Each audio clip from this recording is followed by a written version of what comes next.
ศาสนาสำหรับชาติเราศาสนาในสมัยนี้เป็นของที่แยกจากชาติไม่ได้เป็นความจำเป็นที่เราทั้งหลายผู้เป็นไทยจะต้องมั่นคงอยู่ในศาสนาพระพุทธซึ่งเป็นศาสนาสำหรับชาติเราพระพุทธศาสนาก็ดีหรือศาสนาใดก็ดีที่ตั้งมั่นอยู่ได้ก็ด้วยความมั่นคงของผู้เลื่อมใสตั้งใจที่จะรักษาและข้าพเจ้าพูดทั้งนี้ก็เพื่อชักชวนท่านทั้งหลายอย่างเป็นเพื่อนไทยและเพื่อนพุทธศาสนิกชนด้วยกันทั้งนั้นเพื่อความมั่นคงแห่งพระพุทธศาสนาข้าพเจ้ารู้สึกว่าได้ทำหน้าที่สมควรแก่อุปถัมภ์พระพุทธศาสนาเราจะตั้งใจรักษาศาสนาของเราด้วยชีวิตและถ้าท่านตั้งใจจะช่วยข้าพเจ้าในกิจอันใหญ่นี้แล้วก็จะเป็นที่พอใจข้าพเจ้าเป็นอันมากเพราะฉะนั้นเป็นหน้าที่ของเราทั้งหลายที่จะช่วยกันบำรุงรักษาพระพุทธศาสนาอย่าให้เสื่อมสูญไปการที่จะบำรุงพระพุทธศาสนาเราต้องรู้สึกก่อนว่าหลักของพระพุทธศาสนาคืออะไรเราจะถือว่าเราเป็นไทยด้วยกันหมดเราจะต้องรักษาความเป็นไทยของเราให้ยั่งยืนเราจะต้องรักษาพระพุทธศาสนาให้ถาวรวัฒนาการ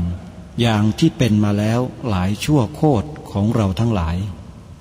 พระบรมราโชวาทของพระบาทสมเด็จพระมงกุฎเกล้าเจ้าอยู่หัวรัชกาลที่ 6พระบรมราโชวาทก็ดีพระราชนิพนธ์ก็ดีหรือพระบรมราชโองการของพระมหากษัตริย์ถือเป็นบทบัญญัติแห่งกฎหมายทั้งหมดทั้งสิ้นการบัญญัติให้พระพุทธศาสนาเป็นศาสนาประจำชาติไทยไว้ในรัฐธรรมนูญจึงเป็นสิ่งที่ถูกต้องทั้งกฎหมายและทางโบราณราชประเพณีการบัญญัติให้พระพุทธศาสนาเป็นศาสนาประจำชาติไทยไว้ในรัฐธรรมนูญย่อมเป็นหลักค้ำประกันให้กับประชาชนคนไทยว่าตนได้ปฏิบัติตามกฎหมายอย่างแท้จริงการบัญญัติให้พระพุทธศาสนาเป็นศาสนาประจำชาติไทยไว้ในรัฐธรรมนูญมิได้เป็นการลิดรอนสิทธิเสรีภาพของผู้ใดแต่เป็นการยืนยันความจริงตามกฎหมายและประวัติศาสตร์ชาติไทยการบัญญัติให้พระพุทธศาสนาเป็นศาสนาประจำชาติไทยไว้ในรัฐธรรมนูญจะทำให้พระพุทธศาสนาได้รับการอุปถัมภ์และคุ้มครองจากรัฐดุจเดียวกันกับที่องค์พระมหากษัตริย์ทรงกระทำมาการบัญญัติให้พระพุทธศาสนาเป็นศาสนาประจำชาติไทยไว้ในรัฐธรรมนูญจะป้องกันพระพุทธศาสนาไม่ให้ถูกลัทธินิกายนอกศาสนากระทำการใดๆได้ด้วยอุบายต่างๆนานาการบัญญัติให้พระพุทธศาสนาเป็นศาสนาประจำชาติไทยไว้ในรัฐธรรมนูญจะทำให้สังคมไทยมีแต่ความสุขร่มเย็นเป็นธรรมทั้งต่อคนศาสนาอื่นและคนสัญชาติอื่นได้อย่างแท้จริงแต่ถ้าไม่บัญญัติให้พระพุทธศาสนาเป็นศาสนาประจำชาติไทยไว้ในรัฐธรรมนูญในอนาคตประเทศไทยจะต้องตกอยู่ในสถานะเดียวกันกับพื้นที่3 จังหวัดชายแดนภาคใต้อย่างแน่นอนพระบรมราโชวาทพระบาทสมเด็จพระเจ้าอยู่หัวในมหาสมาคมณพระที่นั่งอมรินทร์วินิจฉัยในพระบรมมหาราชวังโดยที่พระพุทธศาสนาเป็นศาสนาประจำชาติของเราทั้งตามความศรัทธาเชื่อมั่นของข้าพเจ้าเองก็เห็นเป็นศาสนาที่ดีศาสนาหนึ่งเนื่องในบรรดาสัจธรรมคำสั่งสอนอันชอบด้วยเหตุผลจึงเคยคิดอยู่ว่าถ้าโอกาสอำนวยข้าพเจ้าควรจะได้บวชสักเวลาหนึ่งตามราชประเพณีซึ่งจะเป็นทางสนองพระเดชพระคุณพระราชบูรพาการีตามคตินิยมด้วยและนับตั้งแต่ข้าพเจ้าได้ครองราชย์สืบสันตติวงศ์ต่อจากสมเด็จพระเชษฐาธิราชก็ล่วงมากว่า10 ปีแล้วเห็นว่าน่าจะถึงเวลาที่ควรจะทำตามความตั้งใจไว้นั้นแล้วประการหนึ่งอันหนึ่ง การที่องค์สมเด็จพระสังฆราชหายประชวรมาได้ในคราวประชวรครั้งหลังนี้ก่อให้เกิดความปีติยินดีแก่ข้าพเจ้ายิ่งนักได้มาคำนึงว่าถ้าในการอุปสมบทของข้าพเจ้าได้มีองค์สมเด็จพระสังฆราชเป็นพระอุปชฌาย์แล้วก็จะเป็นการแสดงออกซึ่งความศรัทธาเคารพในพระองค์ท่านของข้าพเจ้าได้อย่างเหมาะสมอีกประการหนึ่งจึงได้ตกลงใจที่จะบรรพชาอุปสมบทในวันที่ 22 เดือนนี้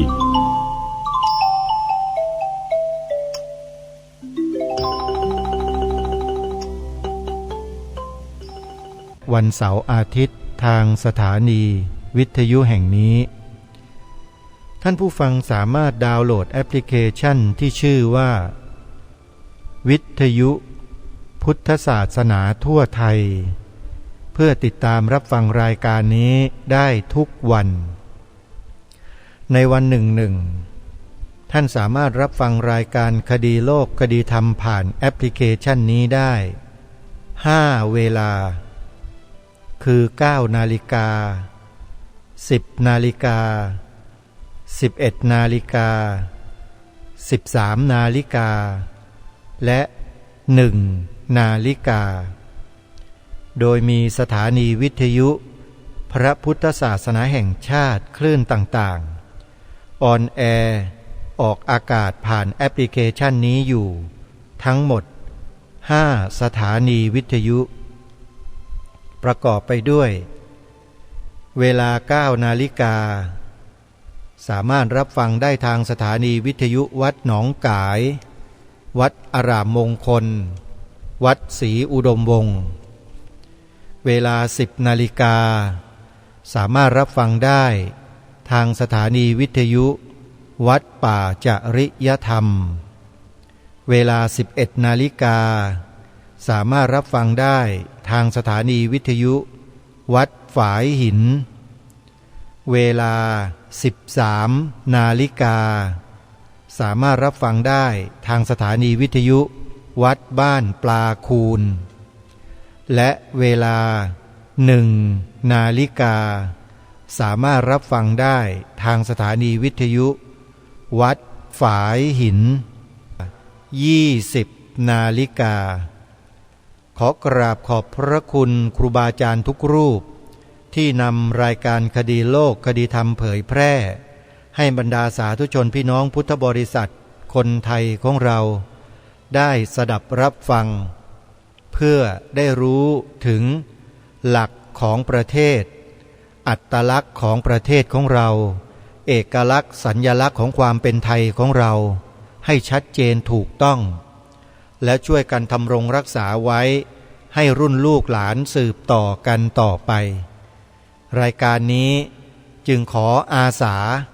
ที่จะมานำพาให้พี่น้องพุทธบริษัทและพี่น้องคนไทยเรานั้นตั้งมั่นอยู่บนจุดยืนของบรรพชนของเราอย่าให้ง่อนแง่นคลอนแคลนอย่าให้ล้มพวกเราจะต้องช่วยกันปักให้แน่นยิ่งขึ้นด้วยวิธีการที่เราสามารถทำได้ตามที่รายการได้เคยเสนอแนะให้พวกเราได้ทำร่วมกัน3 ข้อทั้ง3 ข้อนั้นเป็นเรื่องที่เกี่ยวกับจิตสำนึกเรื่องของความรับผิดชอบของความเป็นพลเมืองไทยของเราเพราะประเทศไทยของเรานั้นเป็นประเทศที่นับถือพระพุทธศาสนามาแต่โบราณนานการ 2,000 กว่าปีมาแล้วไม่เคยขาดสายเลยแผ่นดินนี้จึงเต็มไปด้วยหลักธรรมคำสอนของพระสัมมาสัมพุทธเจ้าที่ฝังอยู่ในเนื้อเอ็นกระดูก DNA ของคนไทยของเราเพราะฉะนั้นประเทศไทยถ้าจะกล่าวไปอีกในหนึ่งก็คือประเทศพุทธถ้าจะกล่าวเป็นประเทศพุทธก็ต้องบอกว่าเป็นประเทศไทยแล้วทั่วโลกก็ยอมรับมีความเชื่อมั่นในประเทศไทยในซอฟต์พาวเวอร์อันพิเศษสุดอันนี้อยู่ทั่วทั้งโลกแล้วเราจึงต้องรักษาซอฟต์พาวเวอร์อันเป็นขุมพลังอันมหาศาลของเรากันไว้ให้ดีอย่าให้ใครมาทำลายหรือมาเบียดให้พวกเราตกไปจากเวทีของชาติบ้านเมืองนี้ รายการนี้จึงมารณรงค์ให้พวกเรานำกลับคืนมาอยู่ในหัวใจของเราให้มั่นคงเป็นอันดับแรกก่อนนั่นก็คือข้อหนึ่งให้กล่าวให้พูดความจริงข้อนี้ร่วมกันว่าพระพุทธศาสนาเป็นศาสนาประจำชาติไทยของเราให้กล่าวคำนี้แล้วถ่ายทอดคำนี้ประโยคนี้ให้แก่ลูกหลานไทยของเราทุกรุ่นตั้งแต่เด็กเล็กๆไปจนกระทั่งถึงระดับชั้นประถมมัธยมอุดมศึกษาต้องปลูกฝังความถูกต้องในข้อนี้ให้แก่เขาไว้เพราะไม่เช่นนั้นถูกเบียดตกแน่นอนข้อที่สองให้ยืนหยัดอยู่บนความถูกต้องอีกประการหนึ่งก็คือเรื่องของความหมายสีขาวในธงชาติไทยขอให้เราแปลความหมายสีขาวธงชาติให้เป็นหนึ่งเดียวกันทั้งบ้านทั้งเมืองเพราะนี่คือความจริงและเป็นความถูกต้องของประเทศของเราเราไม่ได้เบียดเบียนใครแม้แต่นิดเดียวแต่เรากำลังยกความเป็นประเทศไทยของเราให้ปรากฏให้โดดเด่นโดยการตีความหมายสีขาวในธงชาติให้ถูกต้องเหมือนกันชัดเจนว่าสีขาวในธงชาติไทยหมายถึงพระพุทธศาสนาเท่านั้นธงชาติไทยเป็นสัญลักษณ์ของความเป็นไทยเป็นอัตลักษณ์เป็นเอกลักษณ์ของชาติใครจะมาเปลี่ยนมาแปลงมาเสียบมาอะไรเข้ามาก็แล้วแต่ไม่ได้คุณจะเอาอะไรมาปนเปื้อนไม่ได้เพราะองค์พระมหากษัตริย์ไทยคือพระบาทสมเด็จพระมงกุฎเกล้าเจ้าอยู่หัวรัชกาลที่6ได้พระราชทานความหมายไว้อย่างชัดเจนถูกต้องดีแล้วความหมายตามบทพระราชนิพนธ์ของพระองค์ท่านคือขาวคือบริสุทธิ์ศรีสวัสดิ์หมายพระไตรรัตน์และธรรมะคุ้มจิตไทยจะแปลไปเป็นอื่นไม่ได้เลยหรือจะนำเอาสิ่งอื่นมาปะปนก็ไม่ได้เพราะพระองค์ทรงกำชับไว้เลยว่าคือบริสุทธิ์ศรีสวัสดิ์สีขาวในธงชาติเนี่ยคือความบริสุทธิ์ศรีสวัสดิ์หมายถึงว่าไม่มีสิ่งเจือปนบริสุทธิ์เพียวทรายเลยและพระองค์ก็ทรงใส่มาว่าหมายพระไตรรัตน์และธรรมะคุ้มจิตไทยนั่นก็หมายความว่าพระพุทธศาสนาทั้งหมดทั้งหลักธรรมคำสอนด้วยทั้งตัวศาสนาเองด้วยที่เป็นองค์ประกอบทั้งหมดไม่ว่าจะเป็นองค์ศาสดาศาสนาบุคคลศาสนธรรมศาสนพิธีศาสนวัตถุที่เป็นองค์ประกอบของพระพุทธศาสนาทั้งหมดทั้งสิ้นอยู่รวมในสีขาวนี้ทั้งหมดเพราะฉะนั้นใครจะไปแปลความสีขาวไปเป็นอย่างอื่นไม่ได้เด็ดขาดผิดแล้วถือว่าถ้าใครไปแปลเป็นอย่างอื่นหรือแปลเป็นอื่นเนี่ยหรือเอาสิ่งอื่นมาใส่เจือปนร่วมกับพระพุทธศาสนาไปด้วยเนี่ยนะฮะคนนั้นถือว่าเป็นคนที่ไม่หวังดีต่อประเทศชาติบ้านเมืองเป็นคนที่ไม่ควรที่จะให้ความเชื่อถือและไม่ควรที่จะให้ความมั่นอกมั่นใจว่าเขาจะเป็นคนไทยเหมือนอย่างเราไม่ใช่แน่นอนแปลว่าเขาต้องมีสิ่งแฝงเร้นแอบแฝงเข้ามาในเจตนาของเขาแน่ๆเพราะถ้าเขาไม่มีสิ่งเคลือบแฝงในใจเขาจะไม่ต่อต้านคัดค้านและจะไม่อะไรต่างๆในสิ่งที่เรากล่าวในสิ่งที่เราทำและในสิ่งที่บรรพบุรุษของเราถือมาแบบนี้ท่านว่าจริงไหมทีนี้พวกเรามันไม่สู้กันเองทั้งพระทั้งโยมเราเนี่ยต้องขอว่าหน่อยพวกเราเฉยกันเองฮะปล่อยให้พวกนั้นน่ะนำเอาอัตลักษณ์ของตัวเองมาโชว์กันเต็มบ้านเต็มเมืองเลยตอนนี้โดยที่พวกเรานั่งดูกันเฉยๆเงียบๆไม่ทำอะไรกันเลยไม่ได้ต้องทำแล้วก็ทำอย่างที่ว่าทำแล้วได้ประสิทธิภาพมีประสิทธิผลสูงสุดก็คือทำอย่างที่รายการแนะน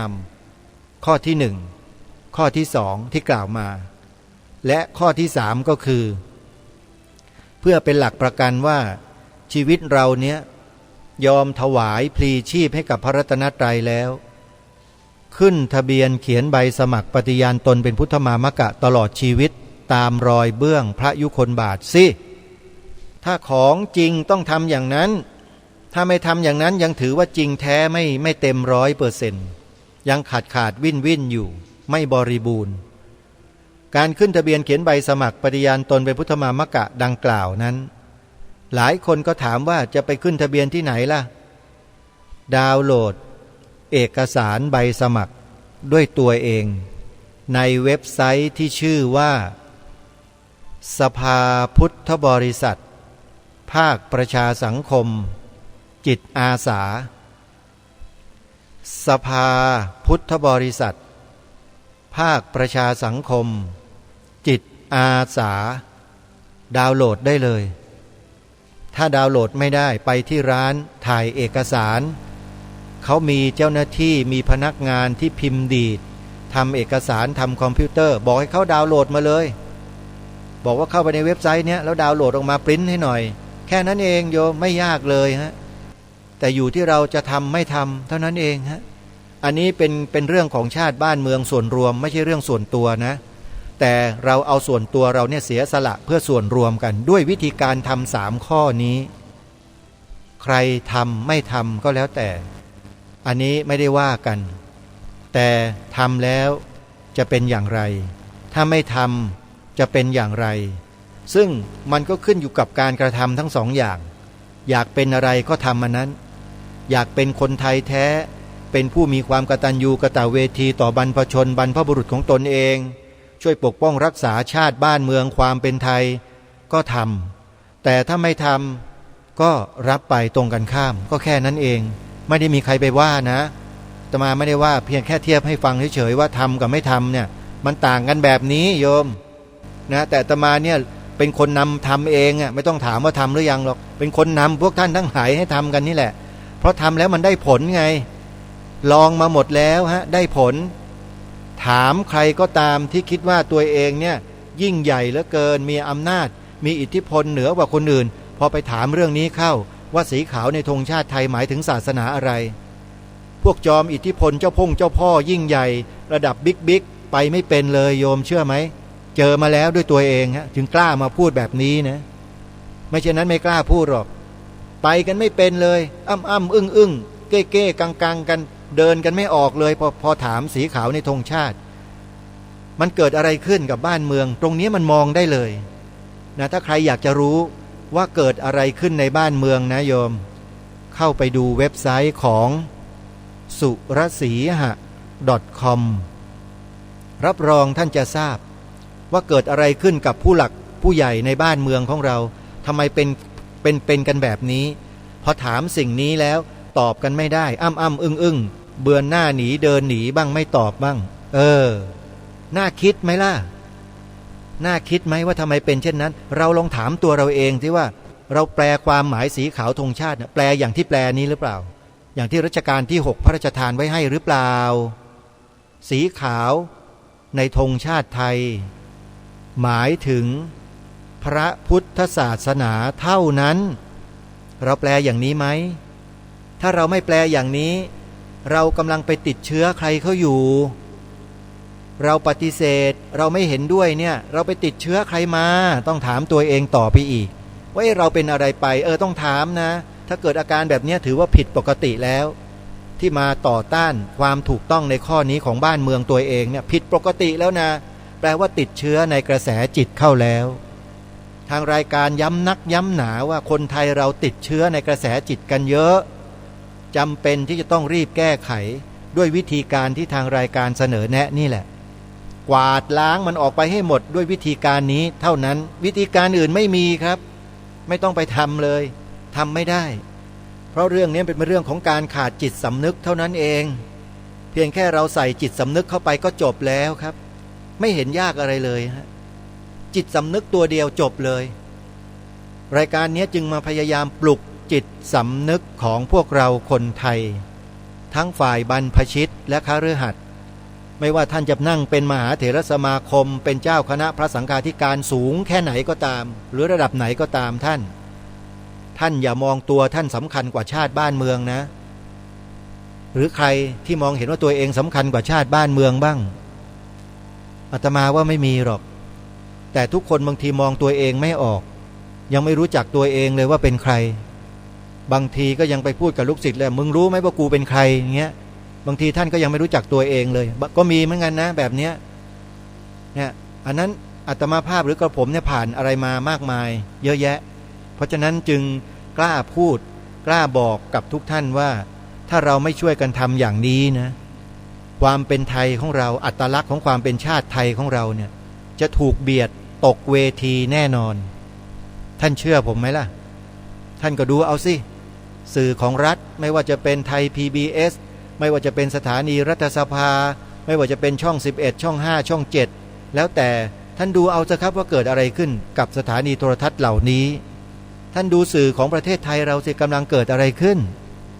ท่านดูให้ดีเช้าท่านดูเอาเหอะ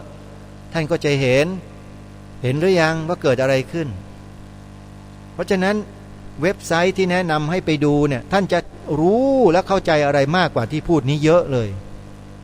เว็บไซต์ที่ชื่อว่าสุรสีหะ .com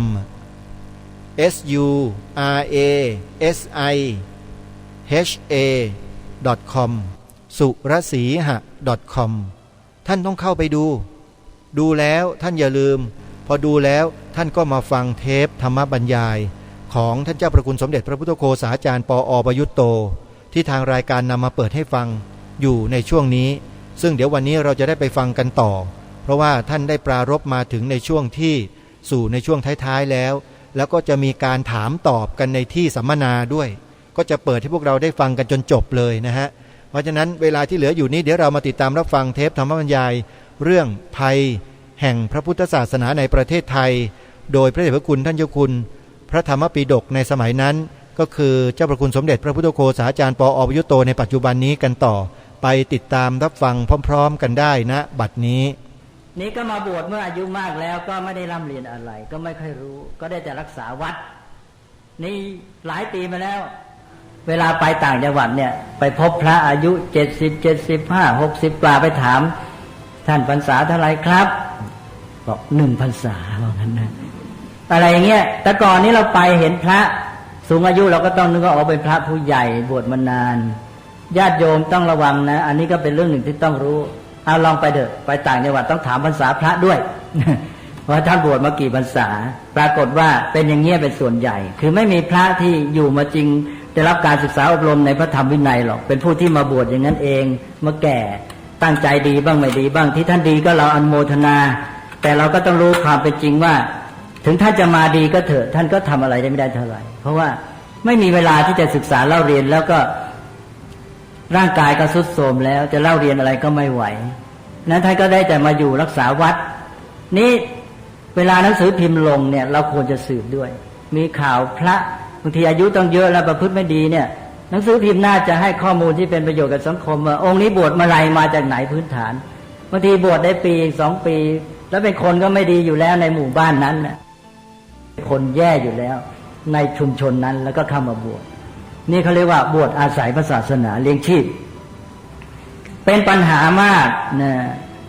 อันนี้บวชเข้ามาแล้วไม่รู้อะไรอย่างอาตมาตอนอยู่ที่ภูเขาที่พนมสารคามก็บางทีมีญาติโยมมาเขาก็มาเยี่ยมแล้วเล่าให้ฟังบอกที่วัดผมนะพระท่านก็บวชมาพรรษาน้อยๆเจ้าอาวาสก็ไม่มีนี้ท่านก็ต้องทำเป็นหัวหน้าประกอบพิธีเวลาทำพิธีผมก็ต้องบอกท่านว่างั้นนะต้องให้โยมบอกบทมคณายกบอกว่าตอนนี้ให้ศีลนะตอนนี้ให้ทำอย่างนั้นนะคือพระท่านบวชมาใหม่ท่านไม่เป็นเนี่ยแทนที่จะเป็นพระนำโยมก็ต้องโยมนำพระนี่คือสภาพที่เป็นจริงเวลาปัจจุบันนี้และก็ยิ่งร้ายกว่านั้นก็คือว่าต้องประมูลพระแล้วโยมเคยได้ยินไหมบางถิ่นเนี่ยไม่มีพระวัดไม่มีพระก็มาทำไงญาติโยมก็ต้องการพระในเวลามีพิธีมีเรื่องมีราวมีงานศพอะไรเงี้ยไม่มีพระก็เลยไปประมูลพระกันเคยมีพระมาที่วัด ท่านมาจากไหนไปไงมาไงถามได้ความว่าโอ้ผมเดิมอยู่นั่นตอนนี้ไปอยู่ที่จังหวัดเชียงรายไปอยู่ทำไมเป็นอย่างนั้นมีโยมก็มาติดต่อว่าถ้าไปอยู่นั่นแล้วก็จะให้เงินเท่านี้อย่างนั้นนะบางตุมประมูลกันเป็นข้าวสารเป็นกระสอบเท่านั้นกระสอบเท่านี้กระสอบก็มีนะอย่างนี้เป็นมาหลายปีแล้วนะเลยพรญาติโยมทราบหรือเปล่านี่คือความเสื่อมของศาสนานะอย่างภาคใต้ก็มีบางแห่งนี่ท่านเจ้าคณะจังหวัดองค์หนึ่งท่านเล่าให้ฟังว่าวัดนี่พอจะเข้าพรรษาทีหนึ่งก็คนในหมู่บ้านก็มาประชุมกันตกลงว่าปีนี้ใครจะบวชได้บ้างเนี่ยไปบวชรักษาวัดแล้วพอรับกฐินได้5 องค์นะแล้วก็ไปบวชกันพอรับกฐินเสร็จแล้วก็ใครจะศึกก็ศึกนะปีหน้าว่ากันใหม่งั้นนะนี่คือชีวิตวิธีรักษาวัดแล้วมันจะเอาอะไรกับศาสนาเลยใช่ไหมธรรมะอะไรที่จะสอนชาวบ้านก็ไม่รู้เรื่องรู้ราวแล้วก็ไม่รับการฝึกอบรมสภาพการศาสนาอย่างนี้เป็นมานานแล้วประมาณ10 กว่าปีแล้วที่วัดในประเทศไทยไม่มีเจ้าวาดประมาณ 5,000 วัดวัดเราบอกว่ามีวัดตั้ง30,000 วัดใช่ไหมเสร็จแล้วโยมรู้หรือเปล่าว่าวัดที่ไม่มีเจ้าวาดมีเท่าไหร่ที่ไม่มีเจ้าวาดเพราะไม่มีพระที่มีคุณสมบัติจะเป็นเจ้าวาดเพราะว่าบวชมาได้พรรษา2 พรรษาอะไรต่างๆอย่างเงี้ยก็เป็นเจ้าวาดไม่ได้ก็แต่รักษาการไว้วัดที่เป็นอย่างเงี้ยมีตั้งประมาณ 5,000 วัดนะแล้วเราจะเอาดียังไงนะในเมื่อชุมชนเนี่ยมีศูนย์กลางมีผู้นำเป็นอย่างนี้ไม่มีคุณภาพอันนี้คือภัยภายในทั้งนั้นภัยที่เกิดจากเจตนาบ้างไม่เจตนาบ้างนะดังนั้นเมื่อคนภายนอกเขาต้องการจะหาช่องทำลายเนี่ยมันก็เลยง่ายนะก็เวลามีเรื่องไม่ดีอะไรต่างๆขึ้นมาก็ประโคมข่าวเข้าไปจนกระทั่งบางทีญาติโยมบางท่านก็ไปสงสัยพวกสื่อใช่ไปสงสัยหนังสือพิมพ์ว่าหนังสือพิมพ์พวกนี้มันจะไปมีอะไรหรือเปล่ามีแผนการเข้าพวกไม่ดีหรือเปล่าเราก็ต้องมองเป็นกลางๆเขาอาจจะดีก็ได้เนี่ยเราก็ไม่รู้ว่ายังไงล่ะแต่เราจะไปมองด้านเดียวจะไปมองแต่แง่ร้ายว่าเขาจะหาช่องทำลายอย่างเดียวมันก็ต้องมีว่า1ถ้าเขาหาช่องทำลายเราก็หาทางแก้ไขไปแต่2สิ่งไม่ดีของเราต้องแก้ไขด้วยนะจะไปโทษแต่ภายนอกอย่างเดียวเท่านั้นไม่ได้ถ้าเราไม่เสียเขาไม่มีที่ซ้ำใช่ไหมนี่ถ้าเราเสียเขาก็ซ้ำสิเนี่ยเพราะฉะนั้นเราก็ต้องแก้ไขตัวเราด้วยถ้าจะไม่ประมาทจริงๆมองให้ครบทั้ง2 อย่างอันนี้ก็เป็นเรื่องภัยต่างๆที่มากมายเยอะแยะไปหมดนะและอย่างปัญหาบางอย่างก็เกี่ยวกับการบ้านเมืองด้วยบางทีก็เป็นเพราะว่าทางบ้านเมืองไม่เอาจริงอย่างเรื่องหมู่บ้านปลอมบวชเนี่ยจังหวัดชัยภูมิเป็นมาหลายปีแล้วนะพอถึงฤดูแล้งก็ทั้งผู้หญิงผู้ชายก็โกนหัวผู้หญิงก็ห่มขาวผู้ชายก็แต่งเป็นพระแล้วก็เดินทางเข้ากรุงแล้วก็มามีจุดกลางอยู่แห่งหนึ่งแล้วก็เวลาเช้าก็เอาขึ้นรถไปจ่ายลงในที่ต่างๆเป็นพระก็ไปบิณฑบาตเป็นแม่ชีก็ไปแจกซองหรือไปตั้งถังผ้าป่ามั่งอะไรต่างๆหาเงินมารวมกันเนี่ยพอหมดฤดูจะขึ้นหน้าฝนกลับไปแล้วไปถึงหมู่บ้านก็เอาจีวรออกตากตามหมู่บ้านคนไปก็ทำไมหมู่บ้านนี้จีวรเยอะแยะไปหมดก็ไปพวกปลอมบวชเนี่ยนะกลับไปเขาก็ไปซักจีวรกันแล้วก็ตากไว้แล้วก็พอถึงฤดูปีหน้าแล้งก็เข้ามาใหม่ก็เป็นมาทุกปีก็ถ้าบ้านเมืองเอาจริงมันทำไงจะทำไม่ได้ใช่ไหมแค่นี้ปัญหาทำไม่ได้ปล่อยให้ทำกันมาทุกปีเนี่ยชาวพุทธเราเป็นอย่างเงี้ยปล่อยกันไปเกิดกันไปมันก็พระศาสนาก็เสื่อมแต่เรื่องหลายอย่างเนี่ยมันเป็นเพราะความไม่เอาจริงอย่างตำรวจบางทีก็บอกว่าอย่างพวกพระบางชีบ้างที่มาเรียรัยทำผิดกฎหมายเนี่ยเขาจับไปปรับแล้วเขาก็มาทำต่อเพราะอะไรเพราะว่าที่เขาได้มากกว่าที่ปรับใช่ไหมปรับไม่เท่าไรละมันก็หาเดี๋ยวก็คุมเพราะฉะนั้นก็ไม่มีทางแก้ไขถ้าหากว่าบ้านเมืองเจ้าหน้าที่จะแก้ไขจริงๆมันก็ต้องมีเป้าหมายว่าเราจะทำเรื่องนี้เพื่อเห็นแก่พระศาสนาเพื่อเห็นแก่สังคมอะไรเอาก็ให้มันแน่นอนลงไปเพราะความที่ทำกันสักแต่ว่าทำมันเนี่ยมันก็ทำให้ปัญหาพระศาสนาเนี่ยค้างคาไม่รู้จักจบเรื่องเยอะนั่นแหละพรภัยภายในอาตมาพูดวันนี้ก็ยาวแล้วนะ ไม่รู้ญาติโยมจะเบื่อหรือยังจะเกินเวลาด้วยก็เอาแล้วก็ขอว่าเดี๋ยวก็จะจบสักทีอีกอย่างหนึ่งก็คือว่าคนไทยเมืองไทยเราเนี่ยเพราะเหตุที่เราใจดีเนี่ยมีความเป็นมิตรมีน้ำใจต่อคนอื่นเราก็มีแนวโน้มที่จะนิยมชมชอบคนอื่นได้ง่ายทีนี้เวลานี้เราก็ไปชื่นชมนิยมฝรั่งนะเราก็เลยมีค่านิยมตามวัฒนธรรมฝรั่งอะไรแต่อะไรเป็นมาจากฝรั่งเป็นดีไปหมดนะก็เลยปัญหาจากสังคมปัญหาในสังคมไทยที่เกิดเวลานี้มากทีเดียวที่เกิดจากค่านิยมเห่อฝรั่งนะตามฝรั่งในเรื่องไม่เป็นเรื่องในเรื่องที่เป็นไม่เป็นสาระไม่เป็นแก่นสารเป็นเรื่องชั่วครู่ชั่วยามวูบวาบวูบวาบฉาบฉวยตามเข้าไปเนี่ยไม่ไปดูสังคมเขาจริงว่าไอ้ตัวที่แก่นสารของเขามันมีอะไรที่จะเอาที่มันต้องเหน็ดเหนื่อย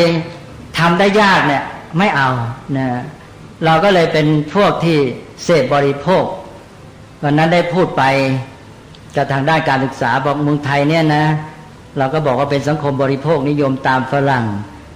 อเมริกันก็เป็นสังคมบริโภคแล้วเราก็เป็นสังคมบริโภคแต่ว่าที่จริงมันไม่เหมือนกันนะฝรั่งเนี่ยมันเป็นสังคมบริโภคพร้อมกับเป็นสังคมนักผลิตด้วยฐานของเขาเนี่ยเป็นนักผลิตมานานแล้วคือเป็นสังคมอุตสาหกรรมเขาสร้างตัวมาเหน็ดเหนื่อยแต่สังคมเราเนี่ยไม่ได้ผ่านการเป็นนักอุตสาหกรรมไม่ได้ผ่านการเป็นนักผลิตอยู่ๆก็มาเป็นนักบริโภคเลยก็ต้องเรียกว่าเป็นนักบริโภคสิ้นเชิงเป็นนักบริโภคสิ้นเชิงถ้าใช้ภาษาอังกฤษก็ต้องเรียกว่าเป็น absolute consumer เนี่ยคนไทยนี่เป็นอย่างนั้นไม่ได้อย่างฝรั่งเขายังเป็นนักผลิตครึ่งหนึ่งแต่นี้เราไปจับเฉพาะด้านเป็นนักบริโภคเราก็เลยเป็นผู้บริโภคได้แต่ทำไม่เป็นถ้าคนไทยเราจะเป็นอย่างนั้นนะบริโภคได้แต่ทำไม่เป็น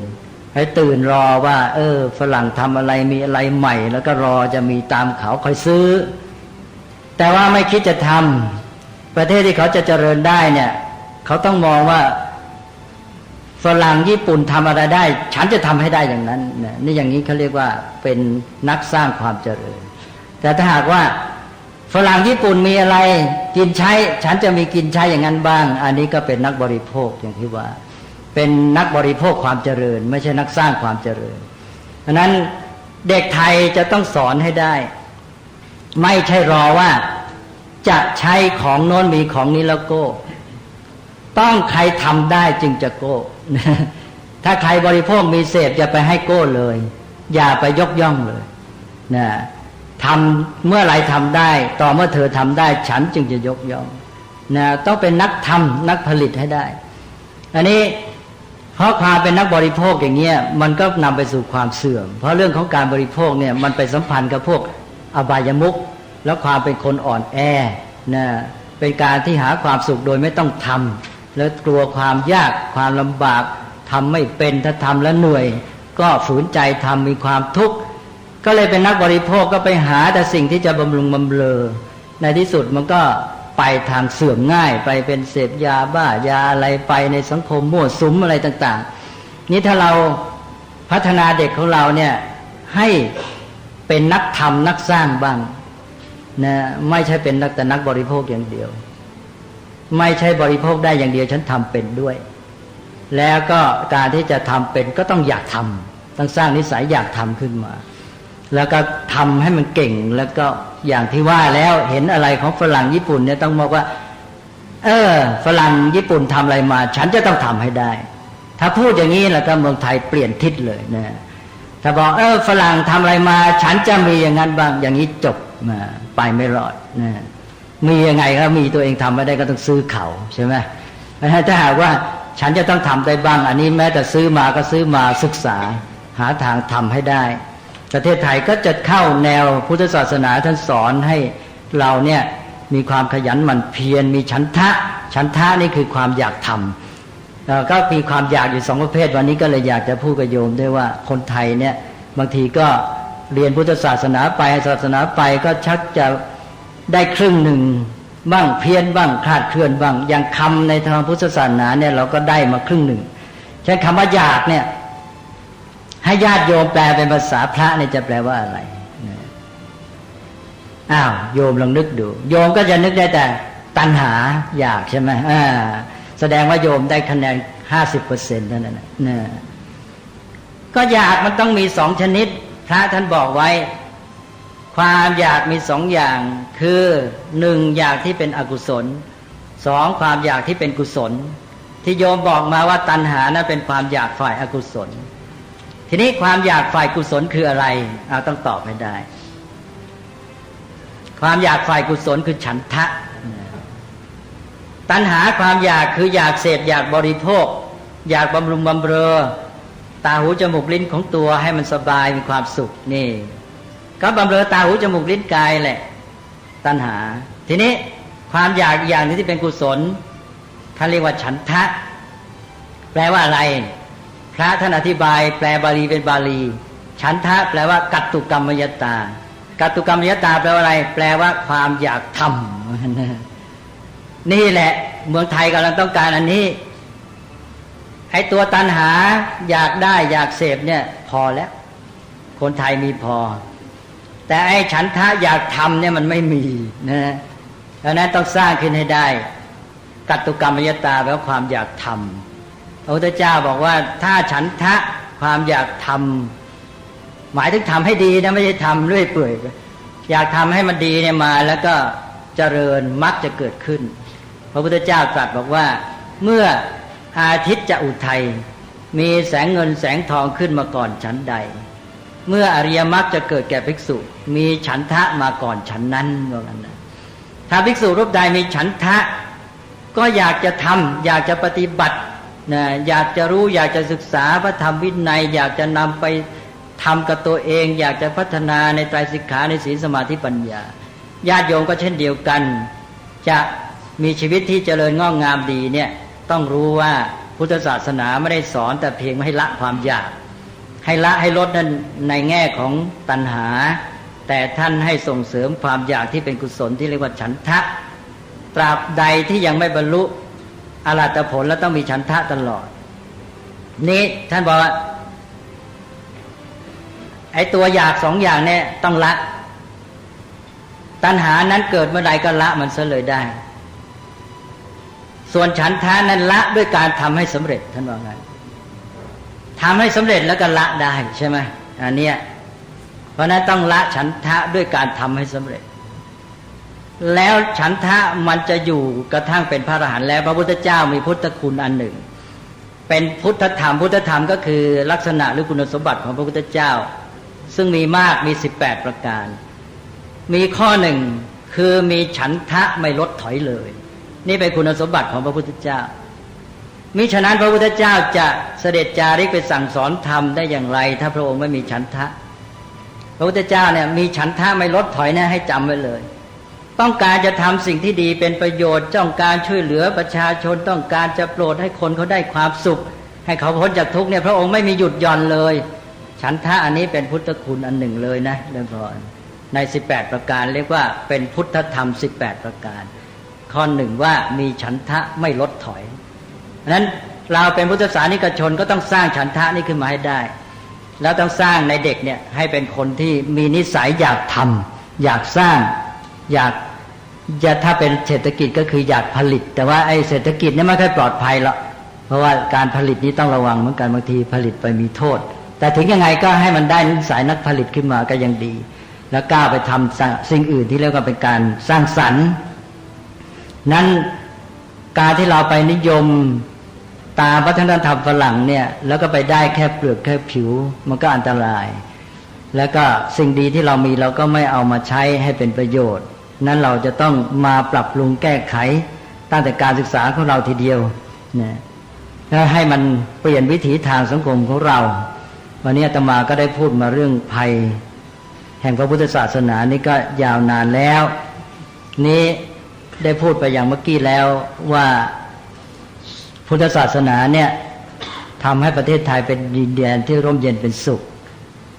แล้วก็คนไทยชาวพุทธไม่มีความรังเกียจเหยียดฉันอยู่กับใครก็ได้ยินดีต้อนรับทุกคนแต่สภาพนี้มีในเมื่อพุทธศาสนามีชาวพุทธเป็นจำนวนแทบทั้งประเทศพอเปลี่ยนแปลงก็ ต้องเตรียมตัวว่าเราจะแก้ไขอย่างไรนะเพื่อจะให้สภาพที่ดีนี้มันคงอยู่ต่อไปที่น่ากลัวก็คือว่า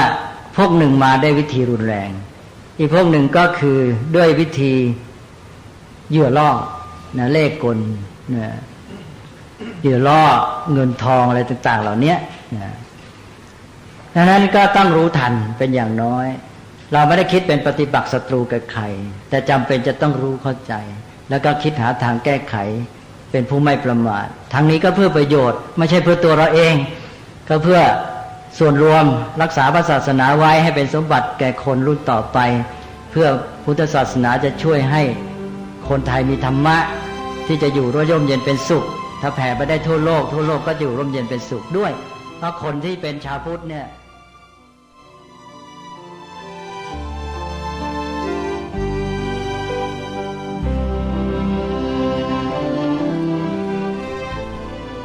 สาธุชนผู้ฟังทุกท่านด้วยเวลาของรายการนั้น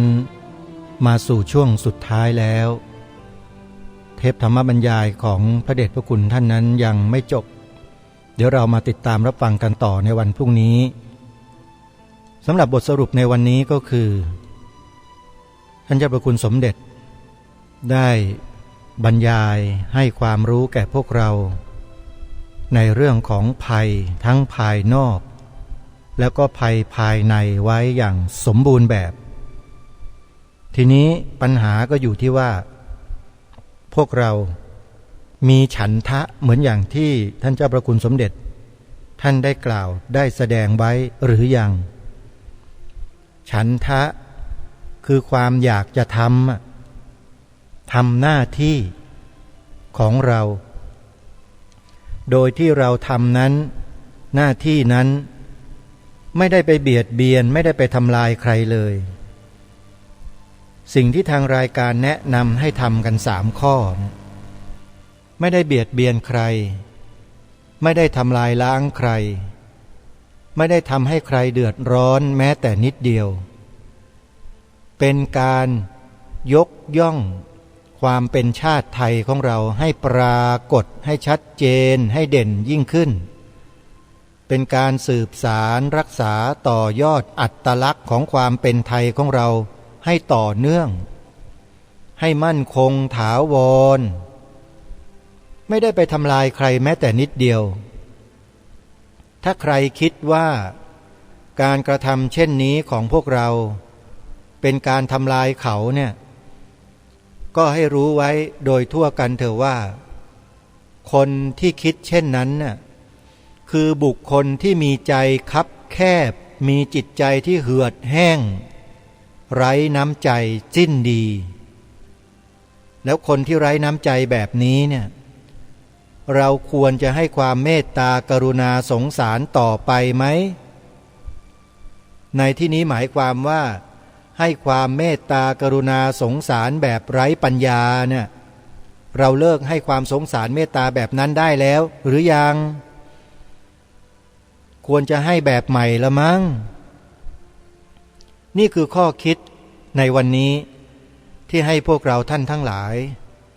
ได้ช่วยกันขบคิดพิจารณาถึงสิ่งนี้ให้ดีนะคิดให้ดีคิดให้ลึกๆแล้วท่านจะมองเห็นภาพชัดเจนว่าท่านควรจะทำอะไรหรือไม่ควรทำอะไรฝากไว้ช่วงท้ายรายการวันนี้ท่านผู้ฟังเดี๋ยววันพรุ่งนี้เรามาติดตามรับฟังกันต่อวันนี้เวลาของรายการหมดลงแล้วอาตมาภาพต้องขอสมมุติยุติรายการไว้แต่เพียงเท่านี้พบกับรายการได้ใหม่ในวันต่อไปขอความสุขความสวัสดีในธรรมแห่งองค์สมเด็จพระบรมศาสดาสัมมาสัมพุทธเจ้าจงปรากฏเกิดมีขึ้นในจิตใจของท่านผู้ฟังทุกท่านทุกคนเทินขอเจริญพรกล้าคิดก็ต้องกล้าทำอย่ากลัวถ้าทำความดีเป็นศึกษาปัญหาให้ทันท่วงทีเมืองไทยจะพัฒนากว่านี้รายการดีคดีโลกคดี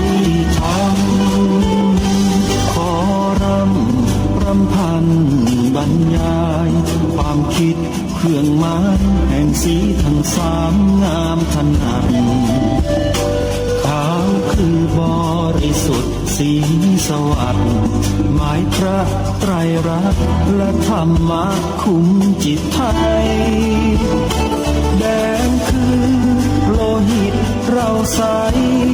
ซึ่งยอมสละได้เพื่อรักษาชาติศาสนา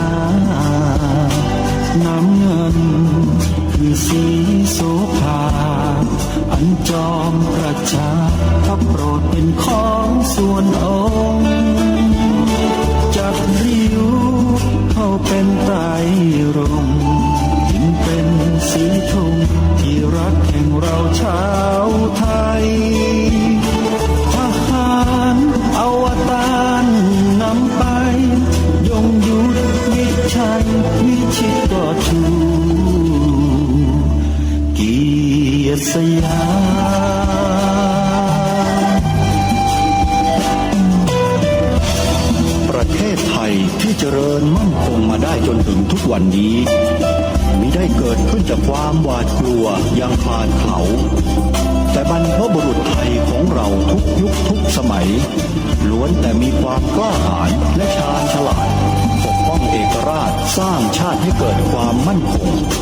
โดยมีธงแห่งพระไตรรัตน์เป็นเครื่องนำชัย